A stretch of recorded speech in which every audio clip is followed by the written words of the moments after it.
everyone, and welcome to Dignified Resilience. I'm so happy and excited that Professor David Livingstone Smith found some time to join us today. He's a renowned philosopher who has written widely on moral psychology, a professor of philosophy at the University of New England, and author of the award-winning book Less Than Human, Why We Demean, Enslave and Exterminate Others.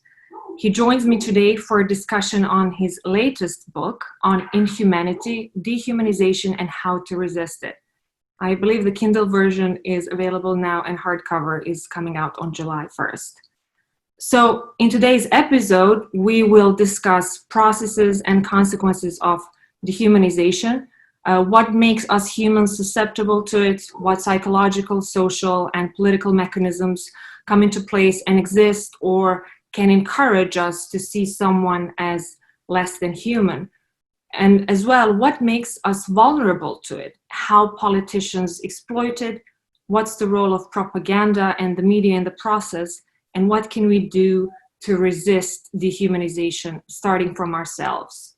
In this book, Professor Smith draws on numerous historical and contemporary cases and also recent psychological research, addresses horrific episodes of mass violence spawning from racism and that Holocaust to lynching of African Americans to the colonial slave trade and Rwandan genocide, among others. So, and importantly, and why I'm particularly happy or I'm excited to talk about this today is because of the urgency of the moment in the United States right now. Because in the book that we'll talk about, Professor Smith also dissects the relationship between racism and dehumanization. And in the United States now, when the death of George Floyd, an unarmed 46 years old Black man killed by police during an arrest in Minneapolis, in Minnesota, sparked protests across country, it seems more than vital to talk about this book. And before I dive into conversation, I do also want to add that as a Bosniak myself, I found additional interest in reading this book, considering the horrors that happened in my country between 92 and 95. So regardless, again, of the background, I think a lot of people might really find interest in reading this book, which is written in a way that's accessible to wide readership and precisely considering a political conjuncture which is very morose in many countries around the world. I think that it's urgent to speak about dehumanization and how it functions. So that said, let's dive in. Professor Smith, thanks for being here with us today. Welcome to Dignified Resilience. There's so much going on right now in the United States and there's the pandemic, but I do also want to start by asking you, how are you today? I'm okay. I'm okay as okay as any one of us can be right now. And thank you very much for inviting me to make an appearance on the podcast. Of course, thanks again. So let's dive in. You start your book by describing the Deep South, the tail end of the Jim Crow era. And you write how that era was organized around the idea that whites deserve the power and privilege. Can you describe that era and your family's place? Because from what I gathered, and you write about it, it's those experiences as memories and stories that shape your outlook on the world and how you started being interested in learning about dehumanization. Absolutely. It was very, very important for me in a number of ways. So I was born in New York City, and my parents moved down to Florida with me when I was 3 or 4 years old. So I really grew up there. And I had very close relationship with my mother's parents, who eventually moved in with us in Florida. They moved down from New York. So I got to Florida in 1958 or 1959. I'm not a youngster. And the Deep South, as West Florida was at the time, was a horrifically racially oppressive place. I mean, it was in the air. It was palpable. You could see it all around you. You could see that The black people who lived in the town where I lived, Fort Myers, Florida, lived in dire, dire, dire poverty. And racist ideas, very explicit racist ideas. No one was ashamed of these things. Nowadays, racists hide, their ideas, but it wasn't back then. I mean, those were outspokenly expressed. So as a young child, I had to make sense of this world around me. Now, I was very, very fortunate to have my grandparents, particularly my grandmother. So my grandparents were refugees from Eastern Europe. They were both very young when they came here. It was long before the Holocaust. But they were fleeing from the pogroms. So my grandfather was from Belarus and my grandmother from Romania. And they both grew up in poverty. But they both were brilliant, self-educated people. In particular, my grandmother, who had to leave school at the age of 14 to work in a sweatshop in New York City, and was actually a very promising opera singer and pianist, but she had to give all that up to put food on the table when her father abandoned the family. And she was deeply interested in the history and the present-day realities of oppression, both anti-Semitism, the genocide against Native Americans, the oppression of African Americans. And so she taught me about this, and that helped me to make sense of the world I was in. And I carried that experience forward with me. So through the rest of my life, until I found my way actually to this topic of dehumanization, that was always in the background.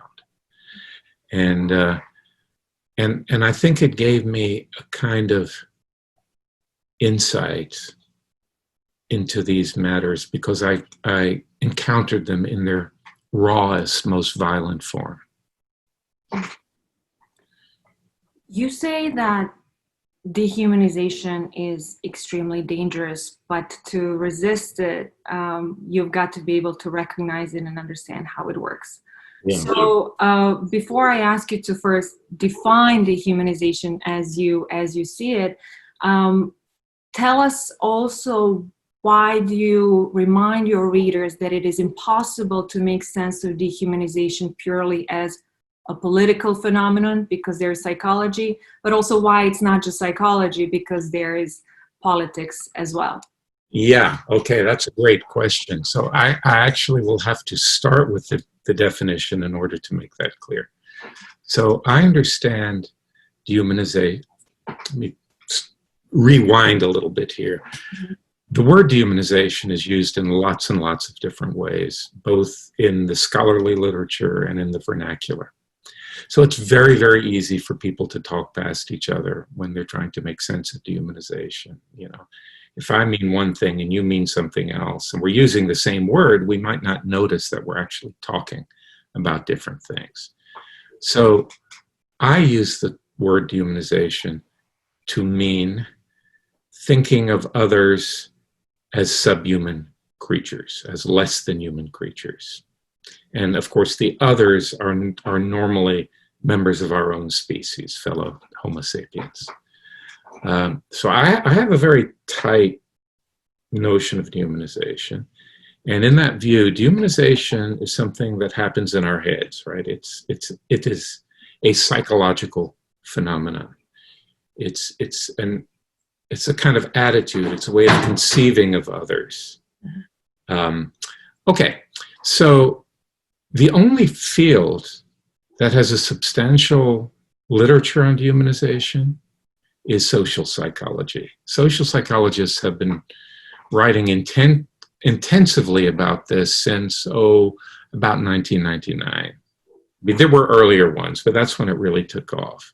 But the problem with that literature is that there are a number of problems with that literature, but the problem of that literature that I want to concentrate on is they see dehumanization as purely psychological. So it's as though it just kind of happens. But in fact, if you look at historical examples of dehumanization, you find that that's not the case at all. That we dehumanize others because of influences that we've been subjected to. Now, these are of two kinds. And normally they interact. Normally they're both there. So one is sort of embedded ideology. So systems of oppressive beliefs that have been around sometimes for centuries and are just ingrained in a culture. And, you know, you breathe them in with the air that you breathe. Whether you're a victim or your oppressor, you absorb this. The other is propaganda. So we have people in positions of power, be they politicians or religious figures or just respected figures in a community or a child's parents, that articulate these ideas. So if you can imagine then, what we have is these entrenched ideologies sort of there always beneath the surface. And then these, which can remain latent for a very, very long time, can get inflamed by propaganda produced by people who want us to do harm to others. So what we have there then is a view of dehumanization as a psychological response to political forces. It's sort of at the interface between the political and the psychological. And that's, I think you can't understand it unless you take both of those components into account. So politics has to engage with our minds in order to affect human behavior. So we can't just talk about politics. We have to talk about what it is in us that makes us vulnerable to these destructive political forces. Similarly, our tendency to dehumanize others doesn't arise spontaneously in the human mind. Right. It has to be stimulated, it has to be provoked by political forces. That's, yeah, it leads me kind of to the next question.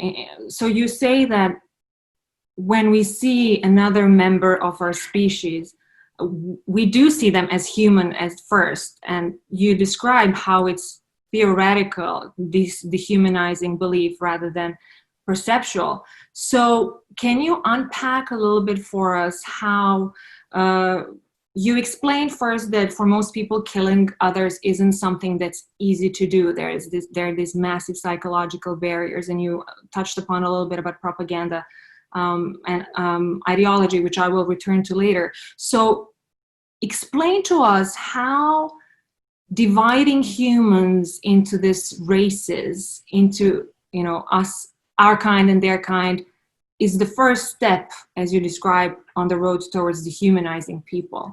What is, how is dehumanization connected with beliefs about race? Okay, right. So race. If we look historically at some paradigmatic examples of dehumanization, let's take two. Let's take the Holocaust in Eastern Europe at the hands of the Germans, and let's take the lynching of African Americans at the hands of white people in the United States. Both of those episodes involve what we philosophers like to call racialization, and I'll unpack that in a minute. So we take the Holocaust, and Americans generally don't really understand this. I have my students all the time asking me, why did the Nazis persecute Jews because of their religious beliefs? And I had to explain to them it had nothing to do with religious beliefs. Jews were seen as a demonically inferior race, destructive, demonically inferior. And obviously, the racial oppression as exemplified in these horrible episodes of lynching in the United States also involve race.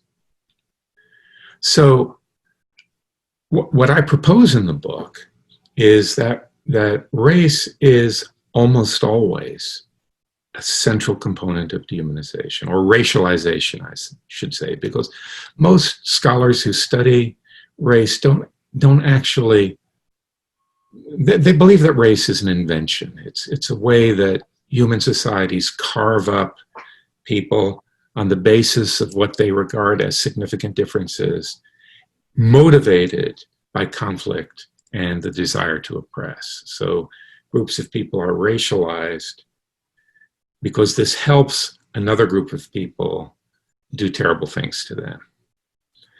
Okay, so if all that is right, as I think it is, then to understand dehumanization, we have to understand race properly.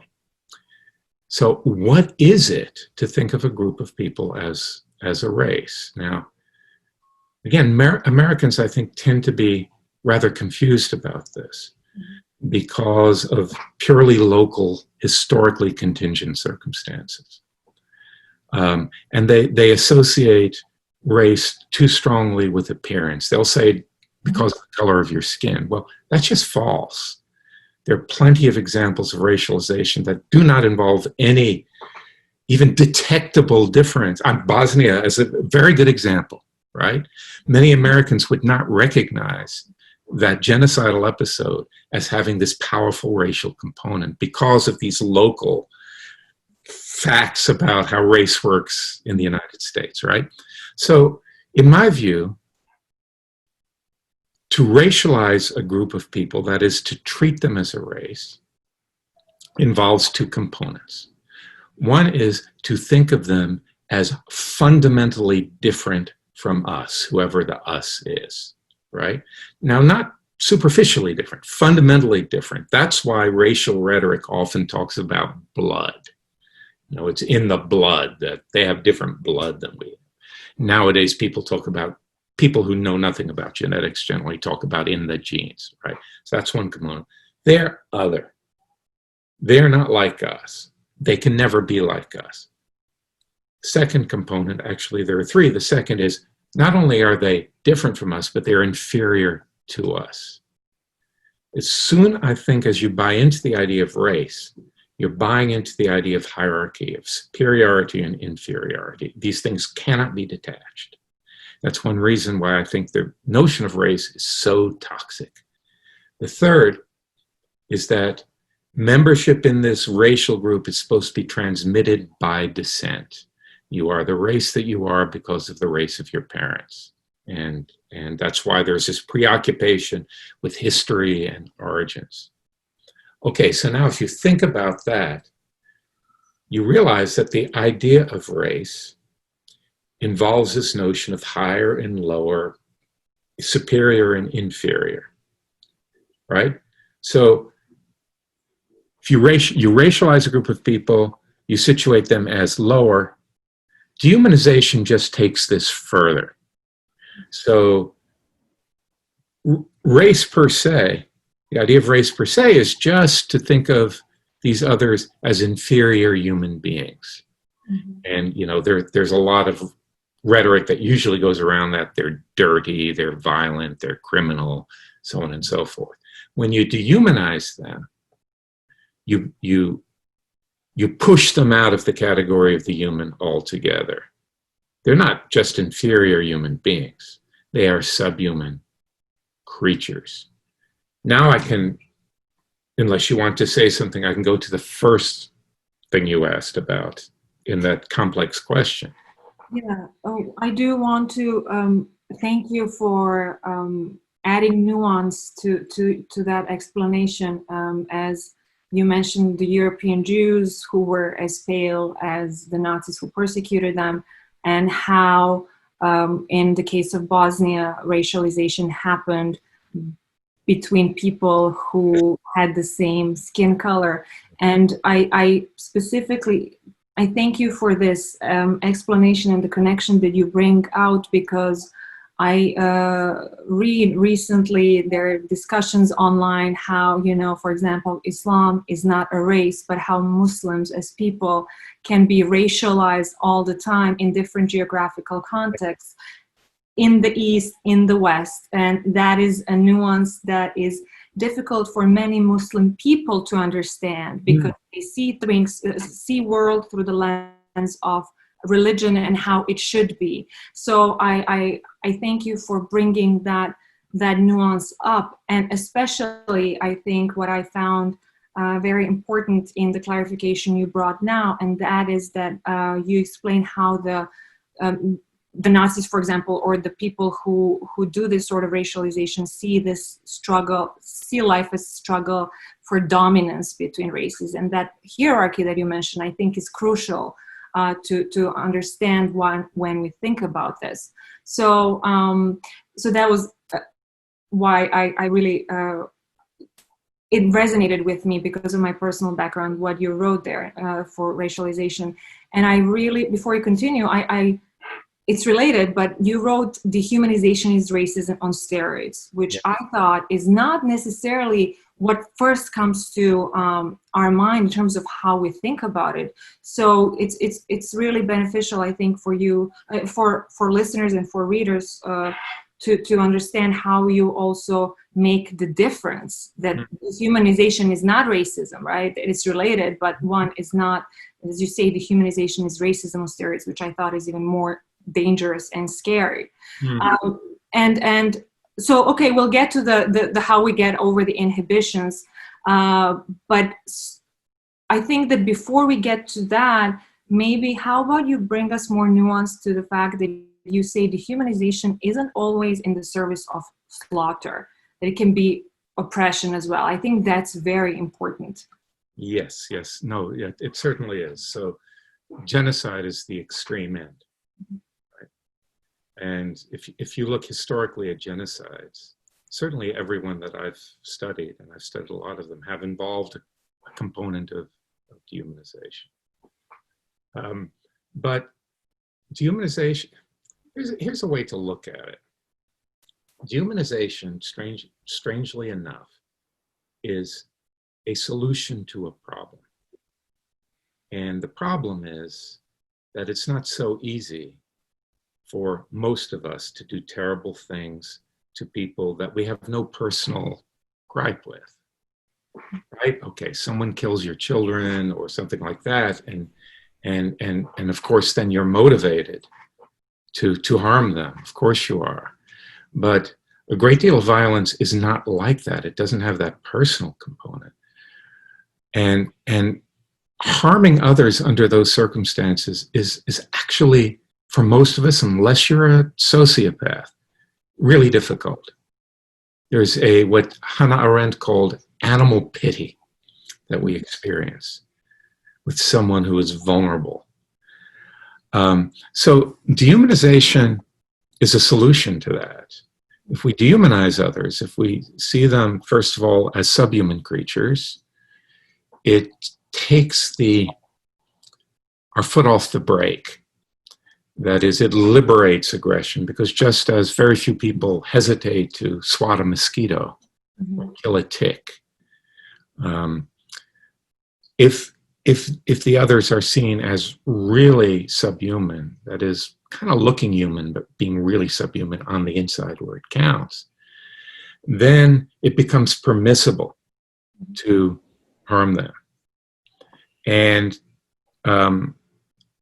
that's where we want to be for the answer to that question. Harm comes in many forms.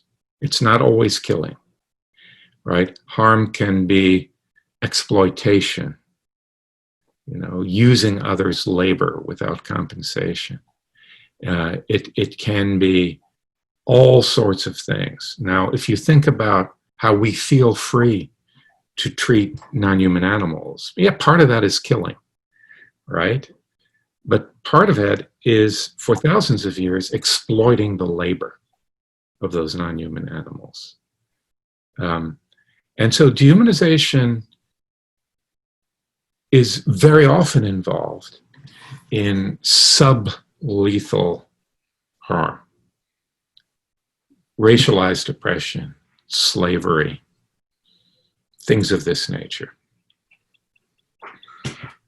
Right, and you use the example of the oppression of Black Americans during the century after the end of the American Civil War as well, to kind of just to connect the chattel slavery and this idea of oppression that is not just in the service of slaughter as well. And it was that dehumanizing beliefs, right, that many white people held, Yeah. made this possible in terms of the horrific lynchings and horrors that you describe, right? So, is it then, like you say, it's a contradiction, but humans can believe in a contradiction in the sense that that people, we members of the same human race, can still think of others as subhuman because, as you say, it's like, what does it mean to be human, right? How do we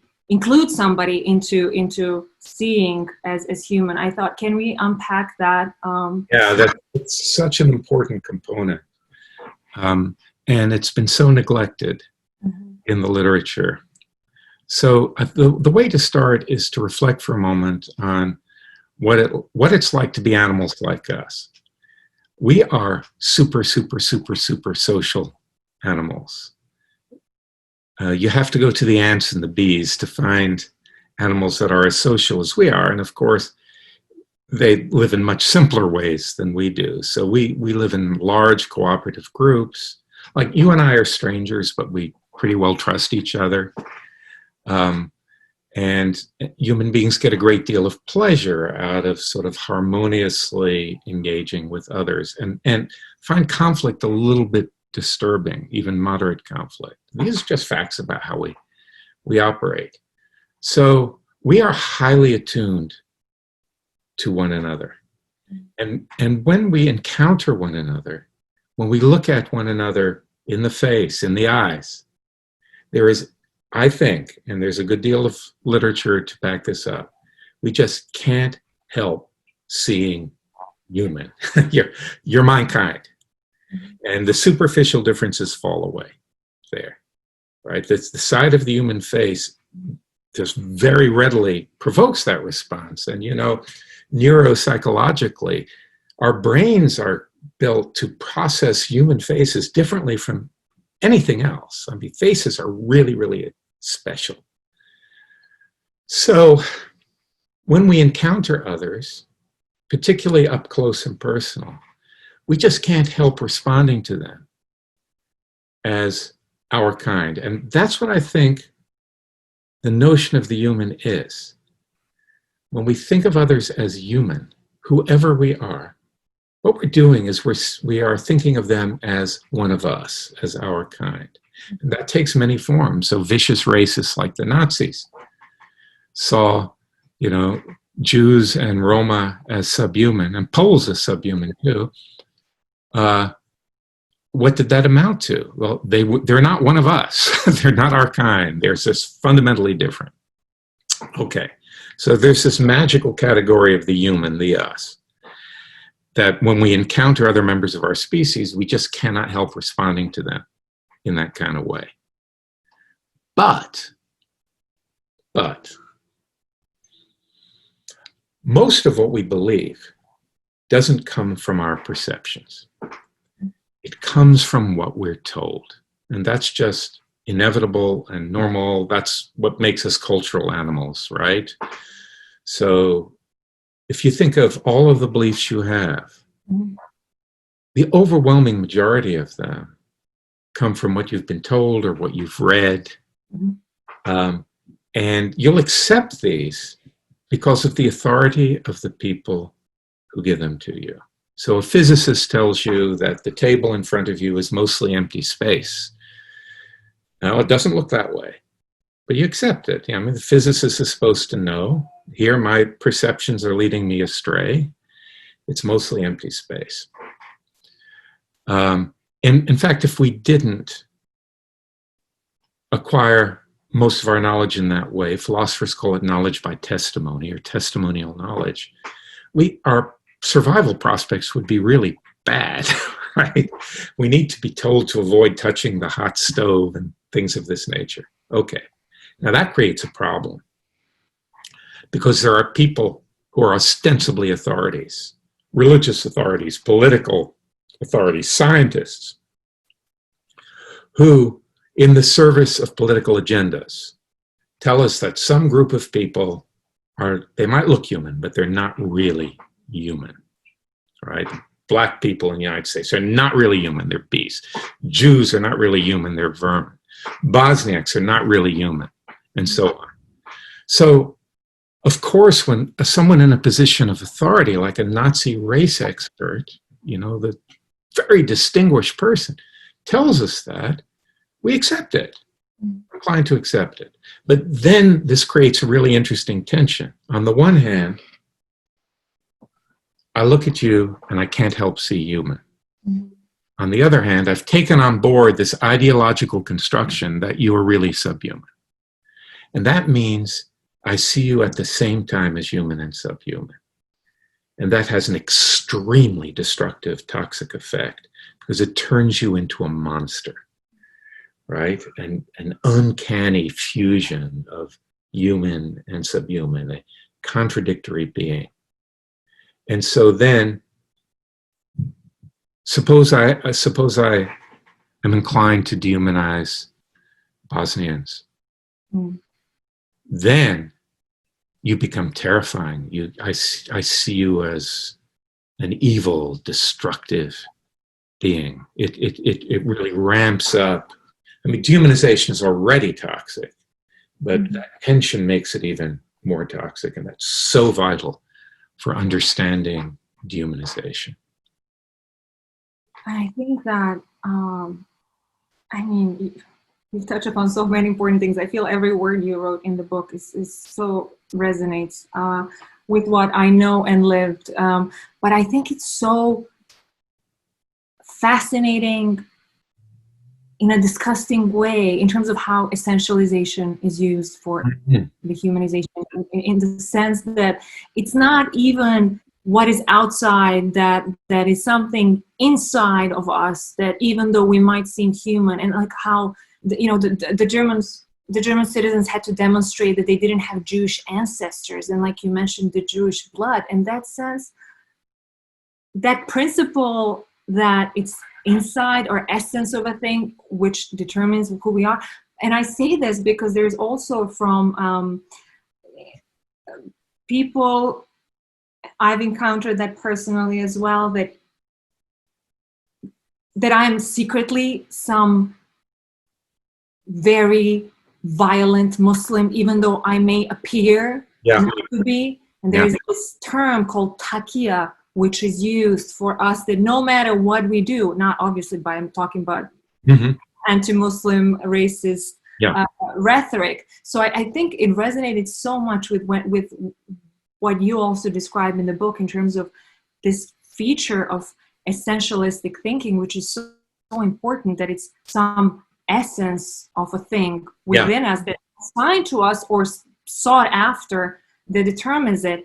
And which leads me to, as you say, to the importance of language in terms of, okay, so if we do see each other first as human, and we have to get to the point of seeing each other as subhuman, that role of, as you mentioned, propaganda, and you use in your book calls on Rwandan radio to exterminate the Tutsi cockroaches, and the effect of that, or also you use, I think, also Bosnian Muslims as well. I think that the demonization of Bosnian Muslims by the Serbian propaganda. Yeah. So tell us just a little bit more, again, about the importance, I think, of language, because I think people don't understand how it doesn't happen at once, but every time the usage of particular language keeps this flame becoming more dangerous. So what's the role of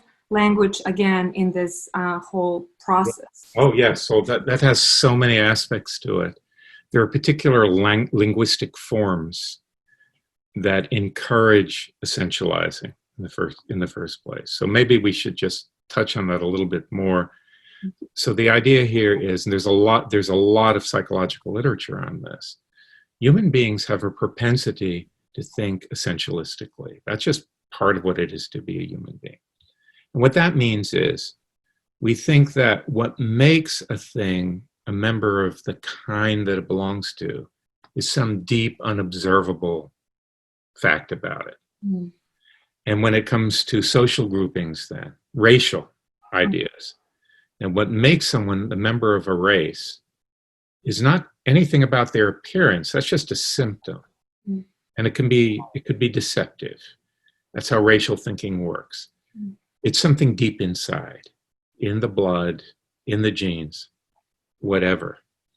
And what that means is that when a group of people is racialized and dehumanized, because we can, this form of thinking applies to both, it doesn't matter what they do. So this seems to be very similar to this notion of, if I remember correctly, takia that you were talking about. So the crime is your very existence, right? Because the idea is you have it in you. It's just waiting to come out. Yeah, I'm hiding it. You're just waiting to set off a bomb someplace, right? And just by the way, I think that in the United States, the category Muslim is well on its way to becoming a racialized category. Absolutely. So if I'm an anti-Muslim racist, there is nothing that you could do or say that could possibly count as evidence against my views, right? And so that's extremely, extremely toxic. Now, like I said, when dehumanization happens, it tends to be inflamed by propaganda. And sometimes it's visual propaganda. Sometimes it's verbal propaganda. And there are cultural constraints on that. So in the book that I'm just finishing writing now, I've got another one, I talk a lot about the history of anti-Semitism from the Middle Ages to the present, and how these ideas have been just remarkably preserved for 700-800 years. In the Middle Ages, most people couldn't read. So, we didn't have mass media. They couldn't turn on the television. So often it was visual images that were used, or traveling plays that represented Jews as evil subhuman beings, and so on. But nowadays, it's mostly, I think, verbal propaganda, and there the language really matters. Now, one of the things I talk about in the book is a pattern of propaganda that was first written about by a psychoanalyst in the 1940s who had visited Germany in 1932 and listened to Hitler and Goebbels. And he wrote this brilliant paper called The Psychology of Propaganda. And what he says in there is that there's this pattern for effective propaganda. Mm-hmm. The first step is to get people to feel hopeless and depressed. Right? So we've been brought to our knees, our great destiny as a nation or as a race is in the dirt, everyone's laughing at us, and so on and so forth. Once people get into that state, which he described as an orgy of self-pity, then the politician changes the tune and elicits paranoia. Well, it's not really you, you see. It's not that you have betrayed the destiny of your nation. It's those evil people, you know. It's in Germany, it was the Jews and the communists, right? It's, they're the destructive forces. And so then you get, people are terrified, because if they've accepted the first thing, they almost always go to the second, the paranoid state. And then the magical solution is offered. We will wipe these enemies away, you know, we'll restore our glory, we'll make Germany great again, or, you know, whatever. And this is just, you can just see it unfold again and again and again and again and again. Now, when you build into this racial and dehumanizing ideas, it's extraordinarily powerful. I mean, we are all vulnerable to this, and this is why I say in the book that to fight against dehumanization requires fighting on two fronts. There's the public, political, social front, but there's also ourselves. You know, we have to understand what it is about our psychology that makes us so easily fall prey to this sort of propaganda, right? It's no good saying, you know, the genocidaires are all monsters. That's just dehumanizing them, right? That's putting them at a distance. We need to see ourselves reflected in that mirror, at least potentially. So look, one of the forms of language that encourages this stuff is what people who study language, I don't write about this in the book actually, called generics. So often when we're talking about a group of anything, we use terms like a few of them, or some of them, or all of them, or most of them. But there's also a tendency to leave those qualifiers off in certain circumstances and just talk about the Jews or the Muslims or the blacks. And that kind of language, that's what's meant by generics, invites us to essentialize the group, particularly for saying something negative. The Muslims are terrorists. I mean, that's a really good example. It elicits this essentializing tendency. So that's one thing that we need to be very, very, very vigilant about, very, very aware of. I think I have to add that as much as I enjoyed reading your book, it was not easy for me. Even this conversation, which I find so important, I honestly can feel my stomach turning like this because we're speaking about lived realities. Yes. We're speaking about real pain. We're speaking about real slaughter, which manifests differently in different contexts, whether it's continuous oppression or systemic racism or, you know, innocent people dying. So I do want to add how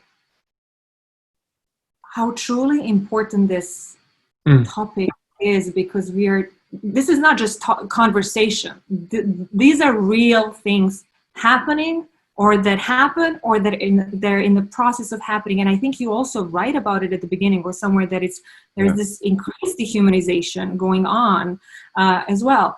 And so hearing you now got me to think about one part of the book which was particularly difficult, but again, very important to again reread and face. And that is when you say that dehumanization has motivational force.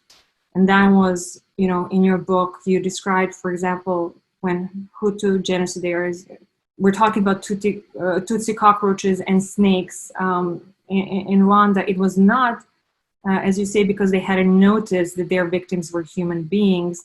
They had lived together and they worked together for so long, but it was that the genocidal killers saw the victims as humans because they were motivated to exterminate them.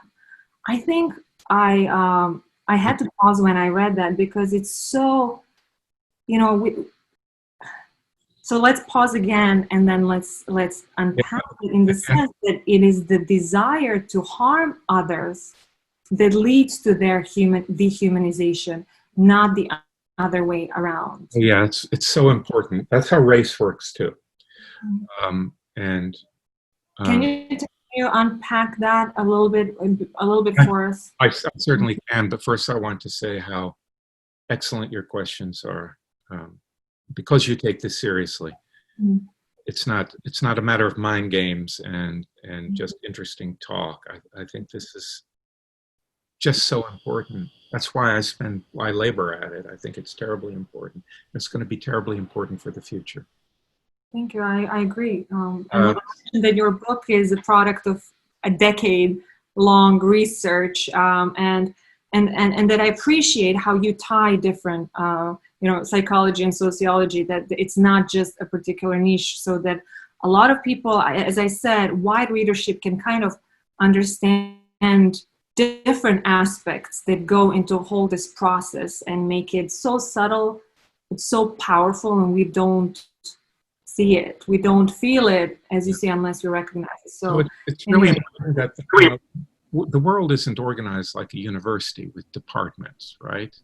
It's a big mix, And to understand things like dehumanization, we have to see it as lying at the interface between lots and lots and lots of different forces. We have to approach it in lots and lots of different ways and try to bring these things together. This is one of the things that makes it very challenging. So, yeah, so here's what some people would say about dehumanization, which is totally false. Well, what happens is one group of people encounters another group of people and sees that they're different, and then just thinks, well, because they're different, they must not be human beings. You hear the same story being told about race. Well, they're different, they're other, they have different color skin, or they speak a different language or whatever, and so we think of them as a separate race. That's not how it works. Dehumanization, so bear in mind that propaganda inflames dehumanizing beliefs, right? Even if they're there latent, embedded in the culture. Dehumanization is a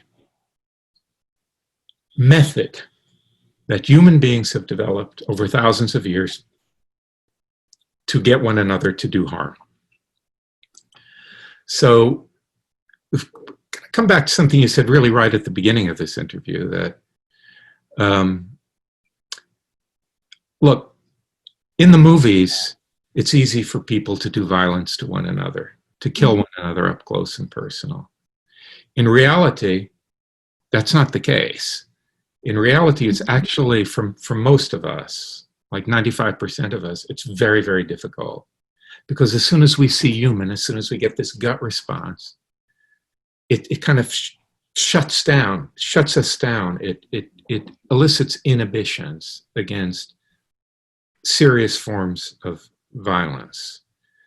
Now, sometimes the emotions are running so high that these are overcome, but nonetheless, that's the case. So to look at into someone's eyes and stick a knife in their guts is virtually impossible for many people. And for those who bring themselves to do it, it's deeply traumatic and haunts them for a lifetime. Now that's a problem. It's a problem if you think, well, it would be really advantageous to wipe these people out who live over there, to take their resources, or to abuse them, or to slave them, to rape them, right? So we have these great big brains, right? We can think that way. We can think, boy, if only I had their resources, we could do really, really well. So that capacity to reason towards violence is in a kind of tension with the inhibitions against violence that we have in virtue of being the highly, highly social animals that we are. Dehumanization is one way that human beings have found to overcome that. There are other ways. There's the use of mind-altering rituals or drugs or religious ideologies. There are all kinds of ways that people have figured out. But dehumanizing propaganda, which plays on those psychological vulnerabilities that we have, is one way of doing it. So in response to dehumanizing propaganda, which the idea is that it's to motivate us to do violence, and to make doing violence permissible to us, to override, to disable the inhibitions we have. That's what drives the dehumanizing and the racializing processes. So it's not like we notice people are different. It's that we are motivated to think of them as different in ways that matter for doing violence to them. Right, and it's so important to kind of notice the dynamics. You mentioned psychoactive drugs that create altered states, and then kind of whether it's hallucinogens or alcohol that's used to help those people in that particular moment. But then we come back to dehumanization, and then I think again to ideologies, the oppressive ideologies that keep. I think it's the start and the air that gives, I mean, the gas that gives kind of the flame, that helps the flame.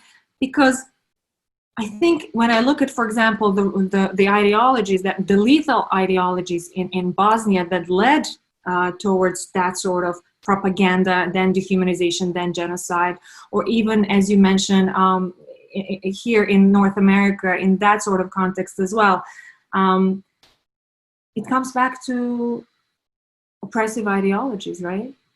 Yeah, yeah. And really the scary thing about these ideologies is they don't go away very readily.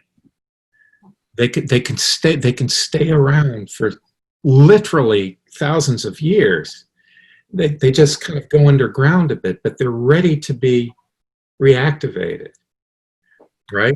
I don't know a great deal about Bosnia, but I would bet that the ideologies which were activated by the horrible, horrible propaganda that led to that genocide are still there. They're still there. They're just waiting. Exactly. And, you know, the right forces, and it all happens again. Absolutely. And I think that it's incredibly powerful how you also bring the nuance that those who dehumanize, and especially also in genocides, that it's very highly moralistic, as you say. We don't think about it usually, but for me, it was very obvious. And there was like, even when a person believes, like you're right, that it's their moral duty to kill others, it's often still difficult for them to do the killing. So how powerful do these anti-human forces have to, how not powerful, how manipulative they need to be to catch our vulnerabilities as humans and to make this manifest in various levels of oppression, right? Yeah, just immensely powerful. This is the thing that I would really like to wake people up to. This is very, very, very potent stuff. So if we come back to the conditions under which people can readily do violence to one another, the common factor in all the ways that this gets facilitated is difference, or rather, I'm sorry, distance. So I mentioned that it's really hard, if not impossible, for most of us to look into another person's eyes and plunge a blade into them. That's up close and personal. So the development of long-range weapons is really, really important in liberating human aggression. But there's another way, because you know these terrible events in human history cannot be conducted entirely in that way, even now. So the other way is simply avoiding certain stimuli.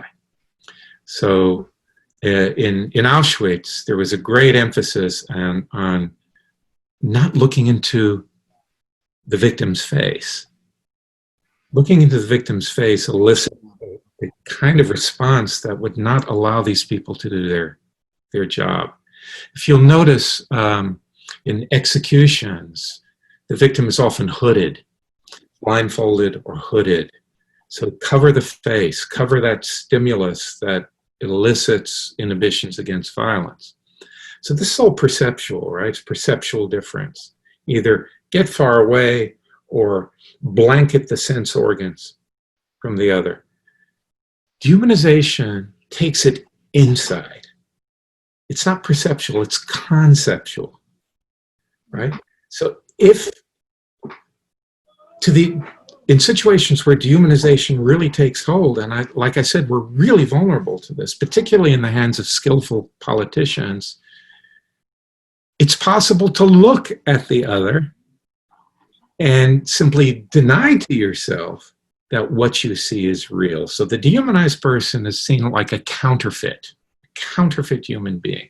Sure, they look human on the outside, but on the inside, no. They're deadly, dangerous, subhuman, monstrous, demonic creatures. And that's where then the moralism comes in. Because who doesn't want to rid the world of evil? And you see that, and this is another reason why it's so misleading just to think of genocidaires as monsters. First of all, monsters are fictional. They're people.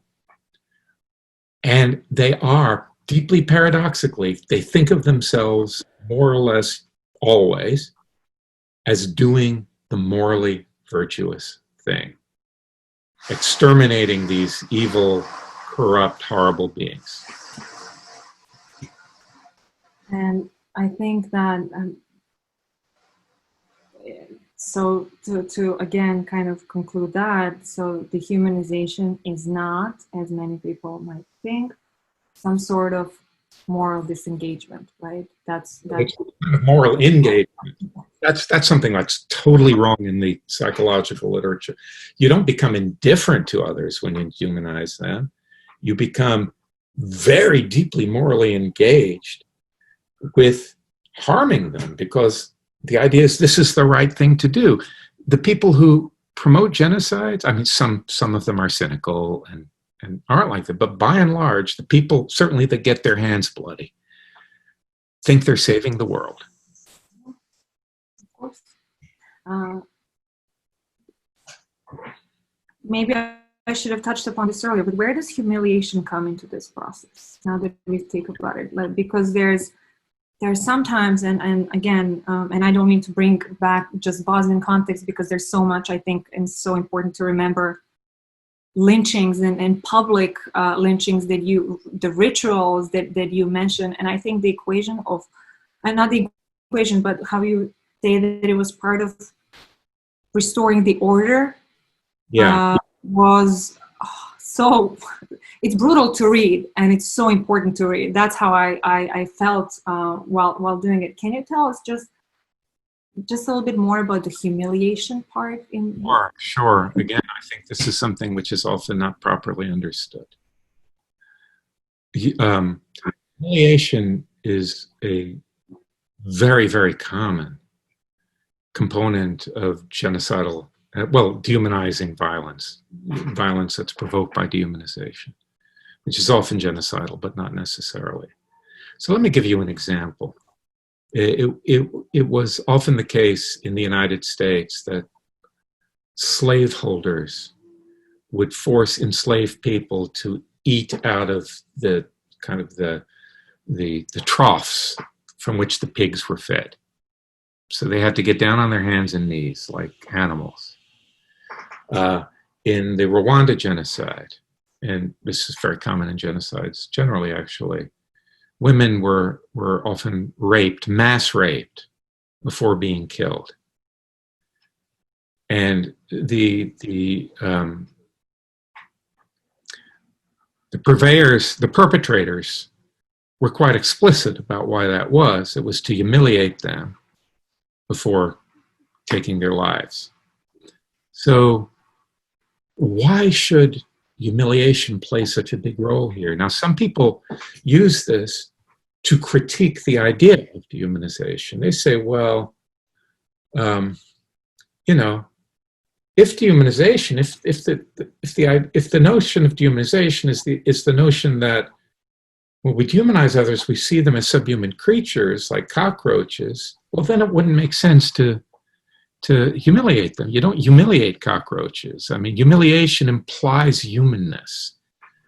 You might remember the example in the book I give of the Hadereni pogrom in Romania, where these Roma were killed by a mob, and a woman was interviewed, and she would alternately describe the Roma as subhuman and use language like criminal, which is only applicable to humans. I mean, there aren't any criminal rats or cockroaches, right?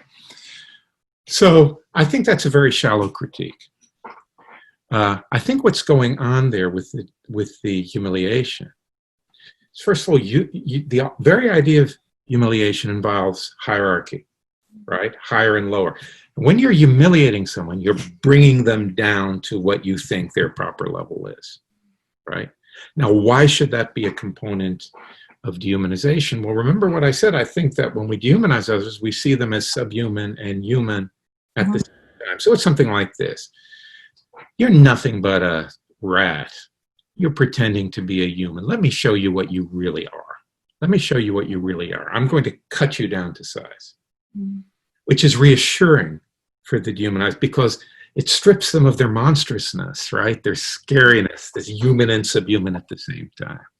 It gives the dehumanizer an immense sense of power for that person. Remember, those who dehumanize others, at least in the most toxic forms that we're describing here, are frightened of them. They see them as a threat. So this is reassuring and is an attempt to restore the proper order of things where animals don't pretend to be human beings.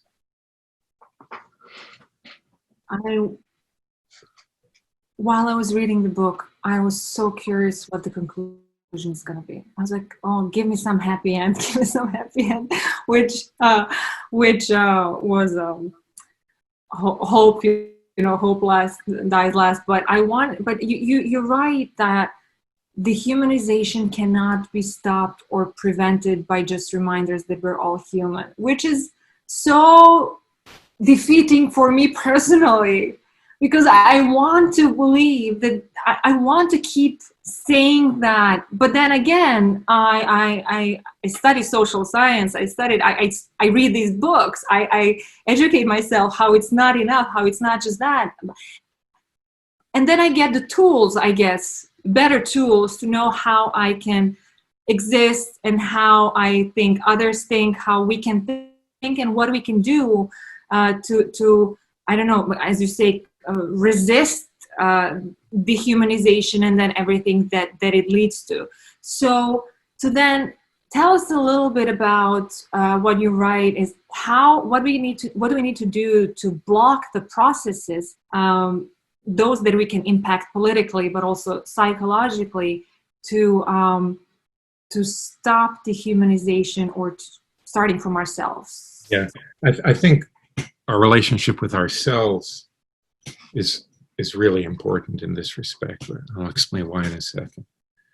And the sort of the remedy or the attempted inoculation is going to be different depending on cultural variables.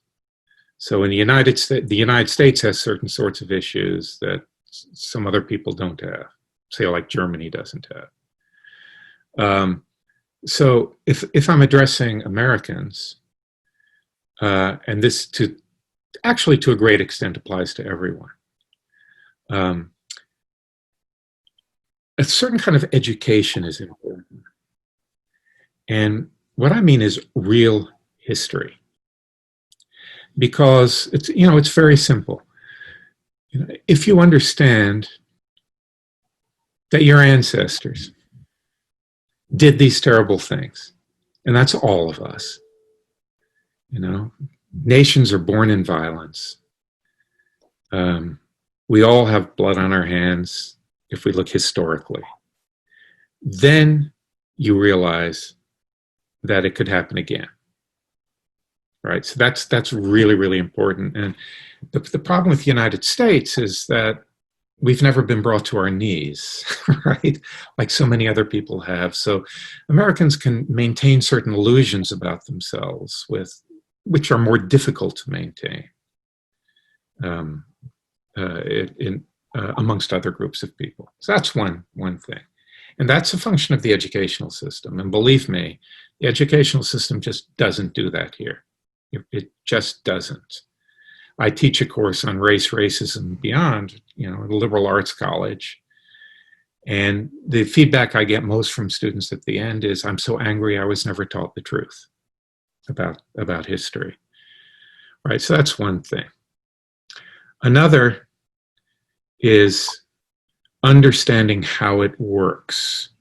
Understanding just by being a human being, you have vulnerabilities to being manipulated by propaganda, and you've breathed in ideology. You just can't help it. If you're brought up in a culture, you just can't help it. And it doesn't matter if you're a member of the dominant group or the oppressed group. you're going to still take it in. And so that's there, and it's there. It's something that can be exploited. So understanding a little bit about the psychology there helps us to be vigilant, helps us to notice when we're slipping in to being moved by a powerful political speech that's inflaming our passions. The third is external, and it's about political action. It's about securing, you know, a free press, freedom of speech, and a press that is vigilant in monitoring dangerous propaganda, which is always, you know, seeping around, and it's even more difficult now with, you know, the internet, because dangerous propaganda circulates very quickly and very efficiently. Like virus, right? Yeah, exactly. Yeah, it's viral. We should look at it epidemiologically. Now, the reason why I stress the first two components is that, unfortunately, the dehumanizers often have the most psychologically compelling stories to tell. In my previous book, Less Than Human, I actually used the example of Bosnia and the anti-Muslim propaganda. I mean, it's powerful stuff. You know, fear and danger, all these things, they move human beings just incredibly effectively. And so that's why this other dimension, this understanding of our own vulnerabilities and the understanding of our own history are very, very important, because it's just so easy to get sucked into the other stuff, even, you know, even if we want to do the right thing politically. And I think it was, tell us how, because I think it's very, it's not brave, I don't know, from my context. Why is it important that we don't dehumanize the dehumanizers? Well, first of all, because several answers to that. One is dehumanization is always an illusion, right? It's false. There aren't any fake, counterfeit human beings. Those are fictionals. And another reason is it helps us to distance ourselves. See, when we dehumanize the dehumanizers, when we say, you know, Himmler was a monster, I'm Jewish, right? If we say Himmler was a monster, that's utterly false. He wasn't a monster. He was a human being. He probably loved his children, and so on. We're saying this guy is nothing like me, and in doing that, we're sealing ourselves off from understanding that we're, at least in principle, capable of either performing or endorsing actions like those undertaken by Himmler. So it really works against the attitude, nothing human is alien to me. And that attitude is very important to maintain, both because it's true and because it's a safeguard. If you lose touch with that, paradoxically, you're more vulnerable. If you treat Himmler as a monster, you're more vulnerable to becoming like him than if you see him as a human being.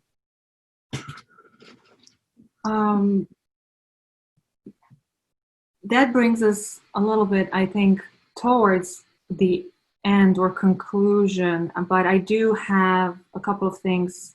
The first is, are you hopeful? Can I ask that? And in that sense, I mean, knowing everything that you also described and how it's so easy for all of us to, how we're all vulnerable to that because of everything that you've described. Then again, I mean, currently in the United States, we see that, you know, protesters this time have already brought about some reforms to address that part of the systemic racism and police brutality following George Floyd's death. I don't know. I mean, I'm learning always. And I currently live in the United States, so I'm trying always to educate myself, but in different contexts as well. You tell us in that a little bit how we need to try to resist dehumanization and stay vigilant about it. I know there's no super happy ending, but give me what do you think about all that? Yeah, okay. So I like Cornel West's phrase, I'm hopeful but not optimistic. Okay. Yeah. A happy ending, but when I say hopeful, I mean I want to push on to try and bring that about. So the problem of dehumanization, one of the interesting things I think about my approach is that we do have something to work with. Mm. And what we have to work with is our gut level response to others as human beings, right? Which, if I'm right, inhibits violence. And that just keeps coming back. And it's just paradoxical that it drives some of the worst forms of dehumanization by making monsters. But it's there, and it's something that's available to us.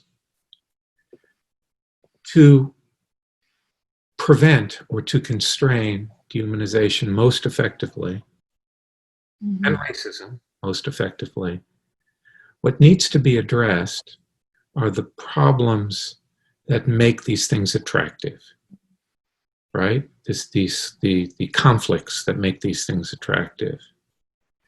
So I say early on in the book that one of the things that worries me tremendously is climate change. Because with climate change, we're going to have unprecedented refugee situations and competition for very scarce resources. And that will be a perfect storm for the most horrible forms of dehumanization and the violence that flows from that. But then again, if we could get ourselves to address climate change effectively, then we'll be preventing a great deal of that. Now, I've used the word if a lot. Of course, that's a problematic word. I guess really what I want to do, right? I don't see myself as having figured out what dehumanization is and how it works. I see myself as making a contribution that I hope other more creative and intelligent people than I am will take up and think about and work out strategies for dealing with this problem. I think I've kind of scratched the surface, and I'm pretty confident in what I've said, but it's just the beginning. And one of the things that frustrates me a lot is that this topic just isn't taken sufficiently seriously. To find these solutions, we need to take it really, really seriously and put resources into it. And that's not happening. Absolutely. And I mean, we've talked about genocide, but there's refugees, the humanization of refugees, and I've seen that. We've seen it in Europe with the Syrian refugees, and it happens everywhere. It's increasing. It wasn't like this before, from what I can remember in that sense. And as you mentioned, thank you, there are different contexts of dehumanization. It varies in terms of United States or, genocidal denialism and genocidal triumphalism that we're dealing in Bosnia and Herzegovina. Yep. Things that's ongoing with the Rohingya, with the Uyghurs, et cetera, et cetera. I mean, so there are, as you say, there needs to be this sort of recognition and awareness of what it is, the mechanisms, and then people have tools, hopefully, and how to deal with it. And I think one thing that I appreciated from your book, despite all the realities which are as they are, and is that it's not natural to the human mind, which I appreciated. And I in that book specifically, I'm returning to the present moment. For example, in the Ibram Kendi's book, How to Be an Anti-Racist. I really appreciated how he always talks that racist policies are also not indestructible, that racial inequities are not inevitable, that these ideas... Take them apart. Yeah, these racist ideas are not natural to the human mind the same way that we have to fight this dehumanization. So I want to again, thank you for the work that you have done, for this contribution, for this conversation. I really hope that, I feel like there is so much we could talk about, and I really truly look forward to that a new book that you're working on. It's on monsters, right? And that is, am I correct? Yes, it's called Making Monsters. So it's the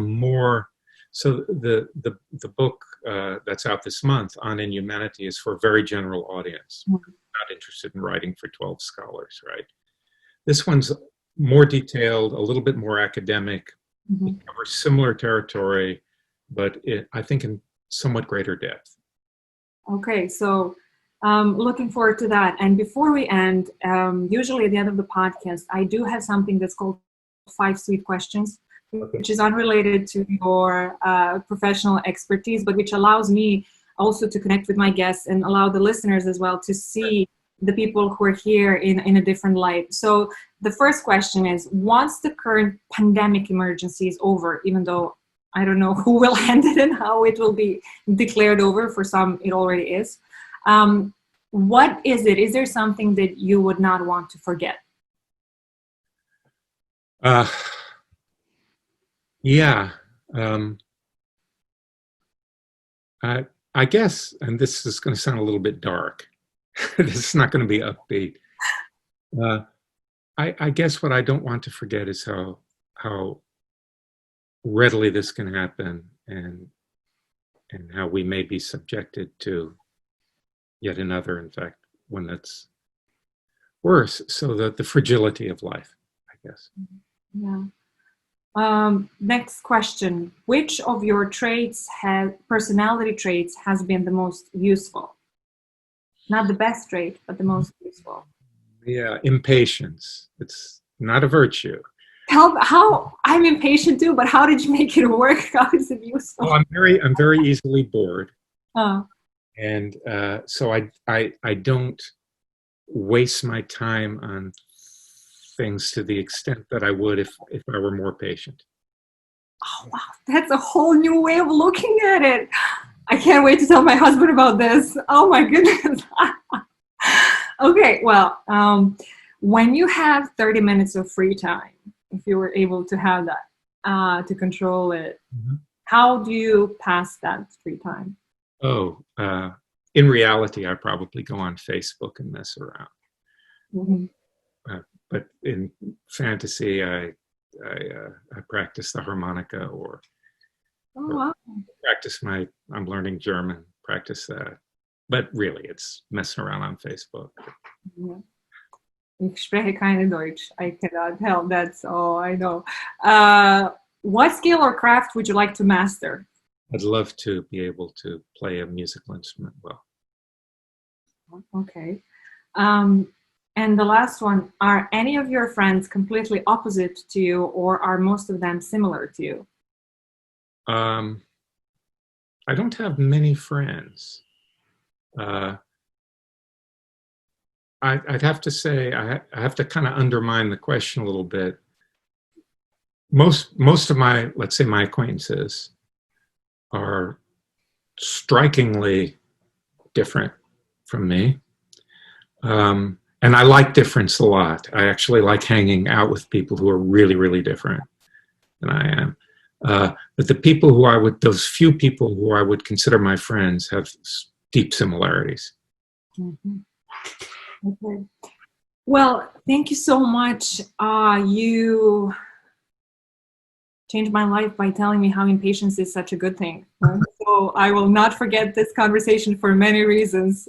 It's a new milestone, but again, thank you so much for finding time to be with us and share some of this expertise. Again, it's, for me personally, it was incredibly, it was difficult, but so important to read. And that is why I wanted, and I was so excited to make this conversation and to urge others to read, because it's very readable, and it's done in a way that makes one just really want to dig more, and try to understand in a very tangible way how these very dangerous processes occur. Is there anything that you would like to share with our listeners at the end? I guess what I'd like to share with them is how excellent an interviewer you are. No, really, this was, you asked all the right things in the right sequence, so I can use this to explain things to people. And what that means is you read seriously. I hope it gives your listeners a sense, I'm sure it will give the listeners a sense of what's in the book, what the book's about, and hopefully inspire some of them to read it and take it equally seriously. Thank you so much for that. I truly appreciate it. And I take things seriously, but this hits personal chord. So that's why on various levels. And so I, again, urge everybody to read it and follow your work online on Twitter as well. And I'm sure there will be more events coming as the book comes out. So thank you again, and stay well, and talk to you soon. You too. Bye-bye. Thank you.